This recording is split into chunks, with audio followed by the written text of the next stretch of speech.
हिमाचल प्रदेश के शिमला में 13 अगस्त 2025 की रात करीब 10:30 बजे अंजलि अपने कमरे में एक वीडियो कॉल पर व्यस्त। उसकी बातचीत को लगभग 17 मिनट बीत चुके, यानी रात के 10:47 पर अचानक कुछ इतना भयावह हुआ कि अंजलि ने घबराहट में कॉल तुरंत काट। उस कमरे में जो कुछ भी हुआ वह इतना डरावना था कि उसका जिक्र किसी को समझ नहीं आया। अगली सुबह एक भयानक खोज ने सबको स्तब्ध कर दिया। अंजलि का निर्जन शरीर उसी कमरे में पाया गया। उसके मुंह से झाग निकल रहा था। आसपास के लोग जो इस दृश्य के गवाह बने ने अपने कयास लगा। अधिकांश ने अनुमान लगाया कि शायद अंजलि ने कर, लेकिन जैसे जैसे समय सच्चाई के टुकड़े सामने आने लगे, ऐसी सच्चाई जो रोंगटे खड़े कर ये विश्वास करना असंभव सा लगता था कि एक युवा, सुसंस्कृत और जीवन से भरी लड़की अब इस दुनिया में नहीं रही। उस रात के रहस्य ने सबके मन में एक अनसुलझा सवाल छोड़, आखिर उस कमरे में हुआ क्या? अंजलि बुशहरी का शिमला में हुआ वह घटनाक्रम जिसके बारे में शायद ही कोई बात करता है, एक गहरी रहस्यमयता और अनसुलझे सवालों से घिरा हुआ है। मैं चाहती हूँ कि इस घटना के बारे में ज्यादा से ज्यादा लोग जान, ताकि यह पता चले कि आखिरकार अंजलि के साथ उस रात क्या हुआ। लेकिन इसके लिए हमें थोड़ी देर के लिए अतीत में लौटकर देखना होगा ताकि समझ सके यह सब कैसे हुआ। अंजलि अपने माता पिता और छोटे भाई के साथ शिमला के रामपुर बुशहर तकलीस गांव में रहती और उसकी जिंदगी सचमुच एक प्रेरणा बन चुकी। पढ़ाई में उसे खास महारत और 11वीं और 12वीं में उसने बहुत अच्छे अंक हासिल किए। उसकी कड़ी मेहनत और लगन से आस पास के लोग उसे प्रेरणा लेते, खासकर जब यह देखा जाता था कि घर की वित्तीय स्थिति बहुत अच्छी नहीं। फिर भी अंजलि कभी नहीं हारती। वह कई बार एक साथ दोनों काम करते, एक तरफ किताबें और दूसरी तरफ चूल्हा जलता। यही नहीं, जब 2019 और 2020 उसकी मेहनत रंग लाई तो उसके माता पिता ने उसे पढ़ाई के लिए एक स्मार्टफोन उपहार में दिया। ये फोन उसके लिए एक तरह से पुरस्कार, एक सम्मान था जो उसने अपनी लगन और मेहनत से इस उम्र में हासिल किया। ये फोन उसकी सफलता का प्रतीक था जो उसे अपने भविष्य को और बेहतर बनाने के लिए और भी प्रेरित करता था। अंजलि की जिंदगी में उस वक्त एक और पहलू उभर रहा जो शुरुआत में तो साधारण लगा, लेकिन बाद में बेहद खतरनाक साबित हुआ। स्कूल के दिनों में अक्सर किशोरों के बीच दोस्ती से रिश्तों की शुरुआत होती। ऐसे ही एक रिश्ते में अंजलि की बातचीत सुशील कुमार नाम के लड़के से शुरू हुई जो उससे लगभग 2.5 से 3 वर्ष बड़ा और रामपुर बुशहर देवठी गांव का रहने वाला। शुरुआती दौर में सब कुछ सामान्य था, लेकिन धीरे धीरे अंजलि को एहसास हुआ कि सुशील का स्वभाव बेहद टॉक्सिक होता जा रहा है। वह उस पर मानसिक दबाव बनाता, जब उसकी बातें न मानी जा तो हिंसक भी हो जाता। इस रिश्ते में अंजलि को बहुत कुछ झेलना पड़ा, यहाँ तक कि एक झगड़े के दौरान सुशील ने वह स्मार्टफोन भी तोड़ दिया जो उसके माता पिता ने बड़ी मुश्किलों से उसकी पढ़ाई के लिए दिया। अंजलि के लिए यह फोन सिर्फ एक साधन नहीं बल्कि उसकी मेहनत और उम्मीदों का प्रतीक था, और उसका टूट जाना उसके लिए किसी गहरे भावनात्मक आघात से कम नहीं था। यही वह मोड़ था जहाँ यह रिश्ता पूरी तरह जड़ बन चुका था। और दोस्तों, ज्यादा समय नहीं लगा जब अंजलि की माँ तक यह सारी बातें पहुँच गयी। जैसे ही उन्हें पता चला कि सुशील ने अंजलि के साथ दुर्व्यवहार किया है और उसका फोन तक तोड़ दिया है, उन्होंने अपने स्तर पर सुशील से बात करने की कोशिश। उन्होंने शांतिपूर्वक उससे पूछा कि आखिर उसने ऐसा क्यों किया, लेकिन सुशील का व्यवहार और भी अधिक आक्रामक हो गया। बात इतनी बढ़ गई कि उसने अंजलि की माँ को भी डांटना शुरू कर दिया, यहाँ तक कि उन्हें अपशब्द कहने लगा। किसी भी माँ के लिए यह सहन करना नामुमकिन होता कि उसकी बेटी उस घर में जाए जहाँ का बेटा खुद उसी माँ को गालियाँ। अंजलि की माँ ने साफ कह दिया कि वे ऐसे लड़के के साथ अपनी बेटी का कोई भी रिश्ता नहीं चाहती। अंजलि ने भी इस बार अपने माता पिता की बात को गंभीरता से और यह जहरीला रिश्ता हमेशा के लिए खत्म कर, क्योंकि सुशील न तो अंजलि के लिए ठीक था, न उसके परिवार के लिए और न ही उसके भविष्य के लिए। इस रिश्ते को समाप्त करने के बाद अंजलि ने खुद को दोबारा संभाल और स्कूल की पढ़ाई पूरी करने के बाद ग्रेजुएशन के लिए कॉलेज में दाखिला ले, ताकि वह अपने जीवन को एक नई दिशा दे सके। साल था 2021 और अंजलि की उम्र केवल 19 वर्ष। इतनी कम उम्र में भी वह असाधारण रूप से बुद्धिमान और होनहार, इतनी कि किसी भी प्रतियोगी परीक्षा को आसानी से पास कर सकती। यदि वह अपनी स्नातक की पढ़ाई पूरी कर लेती तो उसके लिए करियर के कई नए रास्ते खुल सकते और उसे अच्छी आमदनी के अवसर भी मिल सकते। लेकिन आर्थिक रूप से संघर्ष कर रहे अपने परिवार की स्थिति को देखते अंजलि ने खुद से पहले अपने घर को प्राथमिकता। वह चाहती थी कि उसके माता पिता को उसकी पढ़ाई का खर्च न उठाना पड़े और साथ ही वह कुछ कमाकर घर की मदद भी कर सके। इसी सोच के साथ उसने डाक विभाग की नौकरी के लिए आवेदन और सौभाग्य से उसी वर्ष जब वह स्नातक के पहले वर्ष में उसका चयन भी हो गया। चयन के बाद उसने बिना देर ये कॉलेज छोड़ने का निर्णय लिया और तुरंत नौकरी ज्वाइन कर ली। अंजलि की पोस्टिंग कुल्लू जिले के तांडी नामक स्थान पर, जहां उसने एक स्थानीय परिवार के घर में किराए पर कमरा लिया। ये परिवार उसे अपनी बेटी की तरह मानता और उसकी हर जरूरत का ख्याल रखता। खाना पीना तक वही लोग तैयार करते। अंजलि का व्यवहार इतना विनम्र और आत्मीय था, आस पड़ोस उसकी अच्छी पहचान बन गई। डाकघर में भी उसने अपने काम से सबका दिल जीत लिया और बेस्ट परफॉर्मर के रूप उसे कई ट्रॉफियां और मोमेंटो जो आज भी उसके घर में मौजूद। उस समय ऐसा लग रहा था जैसे अंजलि की जिंदगी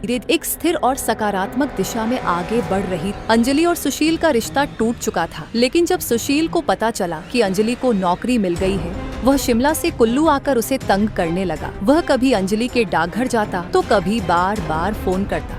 अंजलि इन सब से बचने की पूरी कोशिश करती थी, क्योंकि उसकी अपनी एक प्रतिष्ठा थी। जैसा कि सभी जानते हैं, किसी भी व्यक्ति के लिए आत्मसम्मान सबसे महत्वपूर्ण होता है और उस पर चोट पहुंचना सबसे बड़ा दुख होता है। अंजलि के साथ भी धीरे धीरे यही हो रहा था। सन 2021 में स्थिति बहुत गंभीर हो गई। सुशील, जो अभी तक कोई कमाई नहीं कर रहा था, नशे की हालत में अंजलि के डाकघर, जो कुल्लू के तांडी में था, पहुंच गया। ये उस समय की बात है जब डाकघर बंद होने वाला था। लगभग 3 से 4 बजे के बीच वहाँ वह सबके सामने चिल्लाने लगा कि मैं इसका प्रेमी हूँ, इसके पेट में मेरा बच्चा है। इन बातों ने अंजलि को बहुत आहत किया और वह अपने सहकर्मियों के सामने बेहद अपमानित महसूस करने लगी। दुर्भाग्यवश अंजलि ने इतना बड़ा कदम उठाने का फैसला किया कि वह अपनी जान दे देगी। वह डाकघर से निकल गई, लेकिन सुशील उसके पीछे पीछे गया और रास्ते में उसे समझाने की कोशिश की कि वह ऐसा न करे। हालांकि सुशील के मन में एक खतरनाक योजना थी। उसने अपनी जेब से एक चाकू निकाला। उस समय वे ऐसी जगह पर थे जहां ज्यादा लोग नहीं थे। जब अंजलि डाकघर से भागी थी, तब वहां मौजूद कई लोगों ने यह तमाशा देखा और जिन लोगों ने अंजलि को जाना पहचाना, उन्होंने यह सब देखकर अंजलि को और भी ज्यादा दुख पहुंचाया। उस दिन की घटनाओं की कड़ी में अब वे दोनों एक ऐसी जगह पर पहुंच चुके थे जहां सुशील ने अचानक अपनी जेब से चाकू निकाल लिया और अंजलि को धमकाने लगा। उसने कहा, या तो तू मुझसे शादी कर ले या मैं अपनी जान दे दूंगा। यही वह पल था जहां अंजलि से एक बेहद अहम गलती हो गई। उस समय उसके दिमाग में न जाने कितने विचार एक साथ चल रहे थे। उसकी नौकरी, जो उसके पूरे परिवार की उम्मीदों का आधार बनी हुई थी, उसका आत्मसम्मान और सबसे बढ़कर अपने परिवार की सामाजिक प्रतिष्ठा। अंजलि जानती थी कि अगर सुशील ने वाकई खुद को कोई नुकसान पहुंचाया तो बदनामी केवल उसकी नहीं बल्कि उसके पूरे परिवार की होगी। साथ ही उसमें इतनी संवेदनशीलता भी थी कि वह यह नहीं चाहती थी कि सुशील के माता पिता अपना बेटा खो दें। उसने अपने स्वार्थ को एक तरफ रख दिया और सुशील को मरने से रोकने के लिए यह भरोसा दिला दिया कि वह उससे विवाह कर लेगी। लेकिन जब ये बात अंजलि के घर वालों तक पहुंची तो वे बिना किसी देरी के कुल्लू रवाना हो गए और निथर पुलिस स्टेशन में सुशील के खिलाफ रिपोर्ट दर्ज करवाई। पुलिस जब सुशील तक पहुंची तो उसने कहा कि अंजलि अपनी मर्जी से उसके साथ आई है। इसके बाद जब पुलिस ने अंजलि से बातचीत की तो सुशील ने उसे इस हद तक मानसिक रूप से डरा धमका दिया था कि वह यह मान चुकी थी कि अगर उसने सच बोला तो वह अपनी जान दे देगा। इसी डर और मानसिक दबाव में आकर या फिर शायद किसी की जिंदगी बचाने की भावना में अंजलि ने भी यही कह दिया कि वह अपनी मर्जी से उसके साथ आई है और वह उससे शादी करना चाहती है। इसी बयान के बाद दोनों ने अदालत में जाकर शादी भी कर ली। और दोस्तों, शायद यहीं पर अंजलि से उसकी जिंदगी की सबसे बड़ी भूल हो गई थी। जब उसने सुशील से कोर्ट मैरिज की तो उसके माता पिता को गहरा झटका लगा। हालांकि उन्होंने भारी मन से यह सोचकर अंजलि को उसके हाल पर छोड़ दिया कि अगर वही उसका फैसला है तो उसे वैसे ही जीने दिया जाए। हालांकि वे बिल्कुल भी सहज नहीं थे इस रिश्ते को लेकर, क्योंकि जैसा पहले बताया गया, सुशील कभी अंजलि की मां को अपशब्द कह चुका था। फिर भी परिवार ने सब कुछ किसी तरह स्वीकार कर लिया और चुपचाप अपने घर लौट गया। करीब 1 सप्ताह बीत गया। इस दौरान अंजलि और उसके घर वालों के बीच कोई भी बातचीत नहीं हुई। फिर सुशील के परिवार वाले अंजलि के घर पहुंचे और बोले कि अब जब सब कुछ हो ही गया है तो चलिए आगे की प्रक्रियाएं विधि पूर्वक और व्यवस्थित तरीके से पूरी कर लेते हैं। अंजलि के माता पिता ने उनका स्वागत किया, उन्हें अच्छा खाना पीना कराया, बातों का सिलसिला भी शुरू हुआ। लेकिन इसी दौरान सुशील के परिवार ने खुद को बहुत ऊंचा और प्रभावशाली दिखाने की कोशिश की, ये कहते हुए कि उनके रिश्ते और संपर्क बहुत ऊपर तक हैं। वहीं अंजलि की मां ने साफ शब्दों में कहा कि वे तो बहुत साधारण लोग हैं, जिनकी मासिक आय मुश्किल से 2 से 2,500 रुपये है। इस पर लड़के वालों ने बेहद अभद्र टिप्पणी कर दी। उन्होंने कहा 2 से 2,500 तो हमारे घर का कुत्ता खा जाता है। ये सुनकर अंजलि की माँ का दिल पूरी तरह से टूट गया। इतना अपमान और तिरस्कार सहना उनके लिए असहनीय था और उसी क्षण उन्होंने स्पष्ट शब्दों में कह दिया, आप लोग कृपया यहाँ से चले जाइए, हम अपनी बेटी आपको कभी नहीं देंगे। दोस्तों, ये सब घटना होने के बाद लगभग 1 सप्ताह और गुजर गया। अंजलि ने अभी तक अपने माता पिता से कोई बात नहीं की थी। इस बीच सुशील ने फिर से अंजलि का फोन तोड़ दिया और पिछले 2 सप्ताह से वह लगातार उसकी पिटाई कर रहा था। वह बार बार कहता था कि अंजलि अपने घर पर कुछ भी न बताए, न ही उनके बीच हुई बातचीत के बारे में और न ही उनकी शादी की शर्तों के बारे में। लेकिन अब अंजलि 2 सप्ताह तक बहुत कुछ सह चुकी थी। आखिरकार उसने अपने परिवार वालों को सब कुछ बता दिया। ये सुनकर उसके घर वाले बहुत परेशान हो गए। हालांकि अंजलि की माँ और भाई ने उसे समझाने की कोशिश की, लेकिन अंजलि की माँ इस सब से इतनी परेशान थी कि वह अवसाद में चली गई थी। वह किसी भी कीमत पर अपनी बेटी को अपने पास चाहती थी, नहीं तो शायद वह खुद को भी नुकसान पहुंचा सकती थी। स्थिति इतनी गंभीर हो चुकी थी। इसके बाद अंजलि के परिवार ने किसी तरह उसे अपने पास बुला लिया। अंजलि उनके साथ रहने लगी, लेकिन वह बहुत परेशान थी। उन्होंने रामपुर पुलिस स्टेशन में सुशील के खिलाफ एक शिकायत दर्ज की, जिसमें सारी घटनाओं का जिक्र था। इस शिकायत पर अंजलि ने भी अपने हस्ताक्षर किए। इसके बाद सुशील को पुलिस स्टेशन बुलाया गया, जहां उसने माफी मांगी और वादा किया कि वह अब अंजलि को तंग नहीं करेगा और न ही उसके आसपास रहेगा। इसके बाद अंजलि ने कुल्लू में अपनी नौकरी फिर से शुरू कर दी। लेकिन जैसा कि मैंने बताया, सुशील के परिवार का दावा था कि उनके राजनीतिक रसूख बहुत मजबूत हैं। यह बात मैं नहीं, बल्कि वे खुद कहते थे। इसी रसूख के दम पर उन्होंने अंजलि का तबादला करवा दिया, वह भी कुल्लू से सीधे शिमला। शिमला के यश माथला गांव में अंजलि का तबादला हो गया। यह सब इसलिए किया गया ताकि सुशील को कुल्लू न जाना पड़े, न ही उसे अंजलि से मिलने, उसका पीछा करने या ऐसी कोई हरकत करने की जरूरत पड़े। जब अंजलि यशमाथला पहुंची तब लॉकडाउन का समय चल रहा था। यह साल 2021 ही था। इस 1 साल में अंजलि ने अपनी जिंदगी में बहुत कुछ झेल लिया था। इस दौरान अंजलि का भाई उसके पास रहने चला गया, क्योंकि उसके ऑफिस बंद थे और वह नहीं चाहता था कि इस मुश्किल स्थिति में उसकी बहन अकेली रहे। लॉकडाउन के कारण परिवारों का आपस में मिलना भी बहुत कम हो पा रहा था। इसके बाद 2 से 3 महीने तक अंजलि का भाई उसके साथ शमातला में रहा, जहां सब कुछ ठीक चल रहा था और जिंदगी व्यवस्थित थी। लेकिन 2 से 3 महीने बाद अंजलि के भाई को वापस लौटना पड़ा, क्योंकि उसका कॉलेज में दाखिला हो गया था और शमातला से कॉलेज काफी दूर था। इस कारण वह अपने घर वापस चला गया। लेकिन भाई के जाने के बाद सुशील फिर से अंजलि का पीछा करने लगा। वह बाइक पर उसका पीछा करता, उसके आसपास चक्कर लगाता और उसे मनाने की कोशिश करता। लेकिन अंजलि ने जो कुछ झेला था, उससे उसने मन बना लिया था कि अगर रिश्ते की शुरुआत ही इतनी खराब है तो आगे उसकी जिंदगी और भी बदतर हो सकती है। इसलिए वह सुशील की बातों में नहीं आई। साल 2022 आते आते अंजलि को लगा कि समस्याएं बहुत बढ़ गई हैं। उसके लिए परेशानियां लगातार बढ़ रही थी। इस दौरान उसने फिर से डाकघर का एक फॉर्म भरा, ताकि वह अपने घर के पास की पोस्टिंग ले सके। सौभाग्य से अंजलि का चयन फिर से हो गया और उसने नोगली में नौकरी ज्वाइन कर ली। हालांकि ये माना जाता था कि 3 साल बाद उनकी तनख्वाह बढ़ जाती थी, लेकिन अंजलि ने इस बढ़ोतरी को भी छोड़ दिया, सिर्फ इसलिए ताकि वह इन परेशानियों से बच सके और अपने परिवार के करीब रह सके। नोगली, जहां अंजलि की नई पोस्टिंग हुई थी, उसके घर से केवल 18 किलोमीटर दूर थी। इस वजह से अंजलि का भाई भी उसके साथ नोगली शिफ्ट हो गया, क्योंकि वहां से उसका कॉलेज नजदीक था और बारिश होने पर भी कॉलेज जाना आसान था। अगले 4 से 5 महीने बहुत अच्छे बीते। अंजलि और उसका भाई अनिल एक साथ नोगली में रह रहे थे और उनकी जिंदगी व्यवस्थित थी। सब कुछ ठीक चल रहा था। लेकिन 4 से 5 महीने बाद सुशील ने फिर से उन्हें परेशान करना शुरू कर दिया। ये अभी साल 2022 की बात है और हालात फिर से उसी मोड़ पर आ गए थे। सुशील कभी भी उनके कमरे में बिना बताए चला आता था।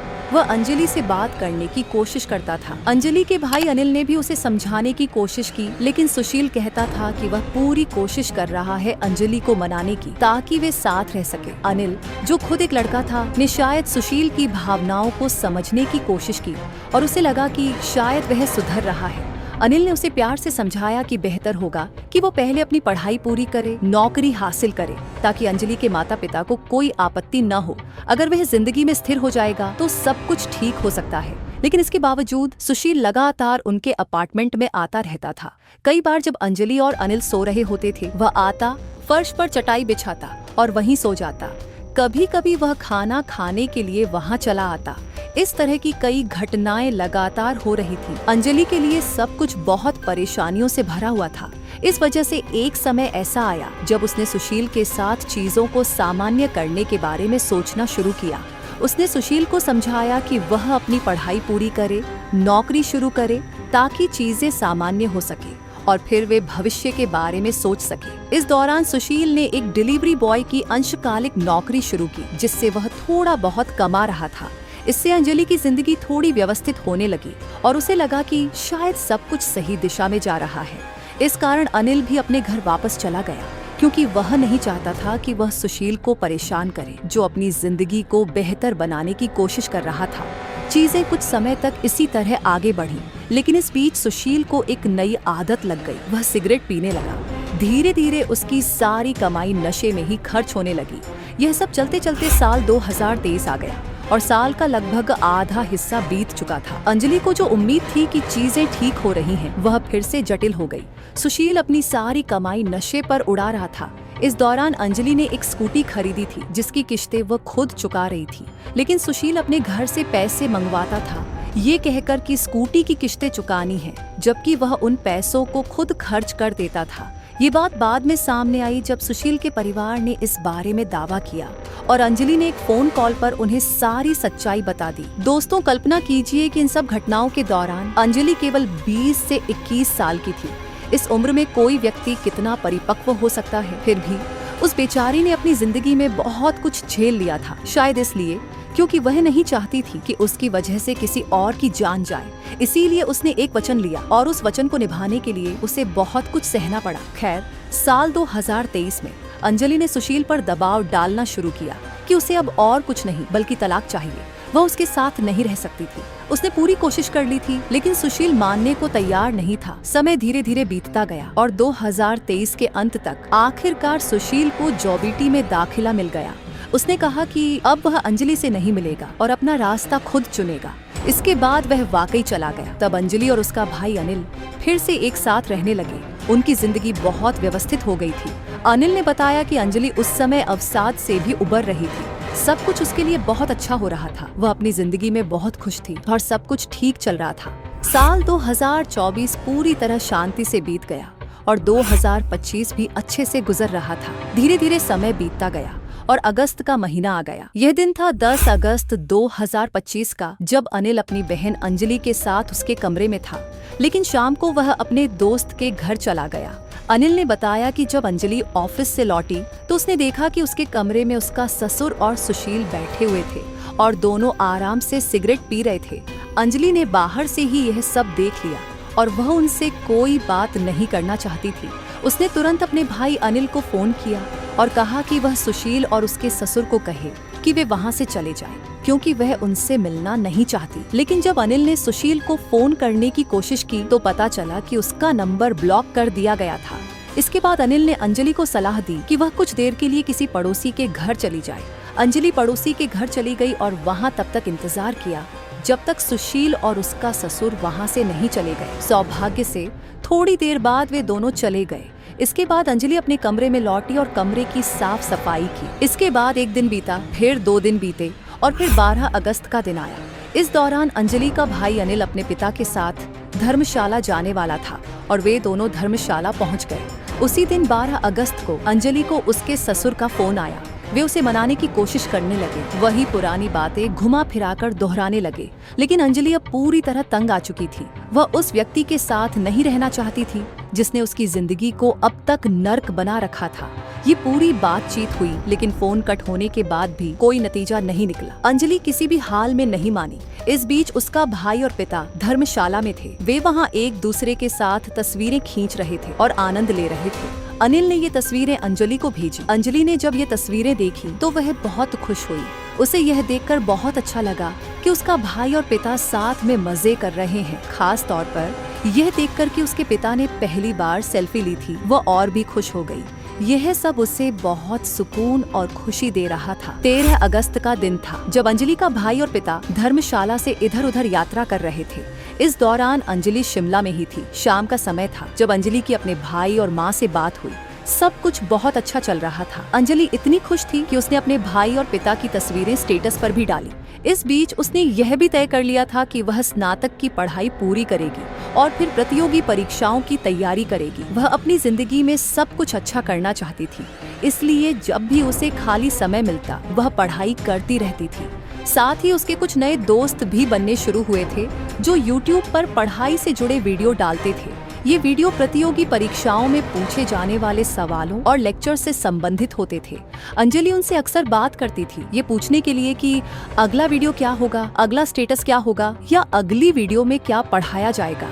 वह यह भी जानना चाहती थी कि पढ़ाई को किस तरह से बेहतर करना है। ऐसी ही बातचीत के दौरान रात को लगभग 10:30 बजे अंजलि एक वीडियो कॉल पर थी। वह किसी से पढ़ाई के बारे में चर्चा कर रही थी। कुछ समय बीतने के बाद रात के लगभग 10:47 पर, जैसा कि मैंने पहले बताया, अचानक ऐसा लगता है कि अंजलि के कमरे में कुछ हुआ है।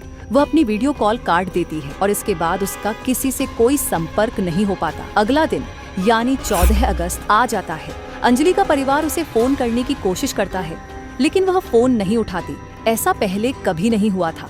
परिवार को लगता है कि शायद वह ऑफिस गई होगी और व्यस्त होने के कारण फोन नहीं उठा पा रही होगी, लेकिन वास्तव में यह सच नहीं था। जब परिवार थोड़ा परेशान हो जाता है तो वे अंजलि के पड़ोसियों को फोन करते हैं और कहते हैं कि वे जाकर देखें कि अंजलि ठीक है या नहीं और कहीं उसे कोई परेशान तो नहीं कर रहा। पड़ोसी जब अंजलि के कमरे के पास पहुंचते हैं तो वे बाहर से देखते हैं कि कमरे की लाइटें जल रही हैं और दरवाजा खुला है। उन्हें लगता है कि अंजलि अंदर ही होगी। वे ये कहकर वापस चले जाते हैं कि अंजलि अंदर है, बिना अंदर जाकर जांच किए। थोड़ी देर बाद अंजलि के डाकघर से भी परिवार को फोन आता है कि अंजलि आज ऑफिस नहीं आई और वे भी परेशान हैं क्योंकि वह फोन नहीं उठा रही। उस दिन स्वतंत्रता दिवस की तैयारियों के लिए बहुत महत्वपूर्ण दिन था और अंजलि को वहाँ जरूर होना चाहिए था। दोस्तों, डाकघर के कर्मचारी खुद अंजलि के कमरे में जाते हैं और कहते हैं कि वे स्वयं जांच करेंगे कि आखिर माजरा क्या है। जब वे वहां पहुंचते हैं तो सामने का दृश्य बहुत ही अजीब और डरावना था। उन्होंने देखा कि अंजलि फर्श पर गिरी हुई थी, उसके मुंह से झाग निकल रहा था और उसकी सांसें थम चुकी थीं। ये खबर तुरंत अंजलि के परिवार को दी गई। थोड़ी देर में उसका परिवार वहां पहुंच गया। जब अंजलि के भाई और पिता ने उसे देखा तो उन्होंने गौर किया कि उसके शरीर पर हल्के हल्के चोटों के निशान भी थे। लेकिन ये सब हुआ कैसे, कोई समझ नहीं पा रहा था।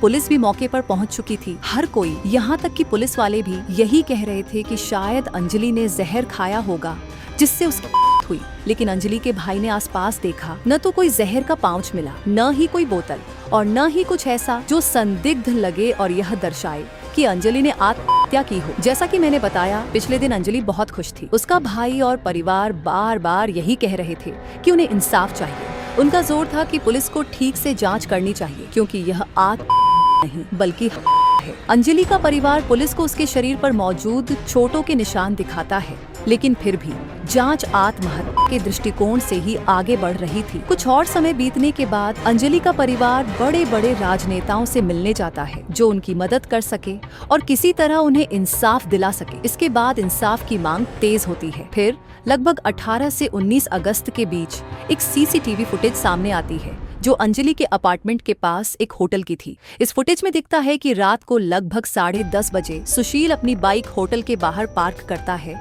और फिर अंजलि के कमरे की ओर जाता है। इसके बाद वह रात 11:15 से 11:30 के बीच वहां से वापस चला जाता है। उसी समय के दौरान अंजलि के साथ कुछ हुआ था। 10:47 पर उसकी कॉल कट होने से यह संकेत मिलता है कि सबसे अधिक संभावना यही थी कि सुशील ही अंजलि के कमरे में घुसा था और शायद वह किसी गलत इरादे से आया था। फुटेज से ऐसा लग रहा था कि अंजलि के साथ मारपीट हुई होगी। उस समय अंजलि की तबीयत भी ठीक नहीं थी। उसका रक्तचाप अवसाद के कारण बहुत कम रहता था। शायद इन सब कारणों ने स्थिति को और बिगाड़ दिया। अंजलि सचमुच इसे सहन नहीं कर पाई और वह बच नहीं सकी। कुछ प्रत्यक्षदर्शियों ने बताया कि सुबह जब अंजलि को उठाया गया तो शायद उसी समय उसने अपनी आखिरी सांसें ली थीं, यानी वह बेचारी पूरी रात शायद तड़पती रही थी। क्या अंजलि वाकई ऐसी भयानक मौत की हकदार थी? अभी तक पुलिस की ओर से कोई आधिकारिक बयान नहीं आया है, लेकिन अंजलि के भाई ने बताया कि सीसीटीवी फुटेज के आधार पर पुलिस ने सुशील को गिरफ्तार कर लिया है। सुशील ने यह भी स्वीकार कर लिया कि जो कुछ हुआ वह उसी ने किया। सोचने वाली बात यह है कि 23 साल की लड़की जिसने अपनी जिंदगी में इतना कुछ सहा और अपने आर्थिक स्थिति के हिसाब से बहुत कुछ हासिल भी किया, क्या वह ऐसी हकदार थी? उसकी गलती क्या थी? सिर्फ इतना कि वह नहीं चाहती थी कि उसकी वजह से किसी और की जान जाए और इसीलिए उसने सुशील को सहारा दिया। मैं आमतौर पर ऐसा नहीं कहती, लेकिन आज मैं इस कहानी के माध्यम से आपसे कहना चाहती हूँ कि इसे ज्यादा से ज्यादा लोगों तक पहुँचाएं, खासकर उन युवाओं तक जो भविष्य के बारे में ज्यादा नहीं सोचते और कभी कभी जल्दबाजी में फैसले ले लेते हैं या दूसरों के प्रति सहानुभूति दिखाकर उन्हें बचाने की कोशिश करते हैं, जैसा अंजलि ने किया। कई बार यही चीजें उनके लिए ही खतरा बन जाती हैं। बेचारी अंजलि, जिसने किसी को बचाने की सोची, उसे अपनी जान गंवानी पड़ी और वह भी पिछले कुछ सालों तक नर्क जैसी जिंदगी जीते हुए। इस कहानी का एकमात्र उद्देश्य है कि अंजलि को इंसाफ मिले और हर जगह जागरूकता फैले। अगर आपके आसपास भी ऐसे लोग हैं जो टॉक्सिसिटी फैलाते हैं, तो समझ लीजिए कि यह एक खतरे का संकेत है। आपको ऐसे लोगों के साथ नहीं रहना चाहिए। दोस्तों, अंजलि की कहानी हमें यह सिखाती है कि अपनी जिंदगी में सही फैसले लेना कितना जरूरी है। आइए हम सब मिलकर यह सुनिश्चित करें कि अंजलि जैसे लोगों को इंसाफ मिले और ऐसी दुखद घटनाएं दोबारा न हो। इस कहानी को शेयर करें, जागरूकता फैलाएं और अपने आसपास के लोगों को सतर्क करें।